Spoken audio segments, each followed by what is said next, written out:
तो अपडेट करें, chairman PTI Imran Khan Banigala से अदालत रवाना हो चुके हैं। इमरान खान को इंसदाद दहशतगर्दी अदालत ने तलब कर रखा है। तो इमरान खान इस वक्त बनीगाला से जो है अदालत रवाना हो चुके हैं। पुलिस अफसरान और खातून जज को धमकियां देने के केस की ये समाअत है कि जिसमें चेयरमैन पीटीआई ने 10 बजे हाजिर होना था। गैर हाजिर होने के बाद इस्लामाबाद की दहशतगर्दी अदालत ने इमरान खान को 12 बजे तलब कर रखा था और अब चेयरमैन पीटीआई इमरान खान बनीगाला से अदालत रवाना हो चुके हैं। पुलिस अफसरान और खातून जज को धमकियां देने की केस की ये समाअत है।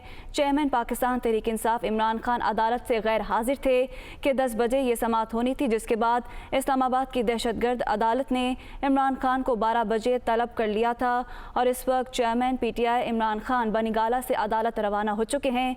इमरान खान को इंसदाद दहशतगर्दी अदालत ने तलब कर रखा है। ये समाअत पहले 10 बजे होनी थी, लेकिन गैर हाजिरी के बाद ये जो समाअत है वो 12 बजे रखी गई और इस्लामाबाद की दहशतगर्दी जो अदालत है उसने इमरान खान को 12 बजे तलब कर रखा था और अब चेयरमैन पीटीआई इमरान खान बनीगाला से अदालत रवाना हो चुके हैं।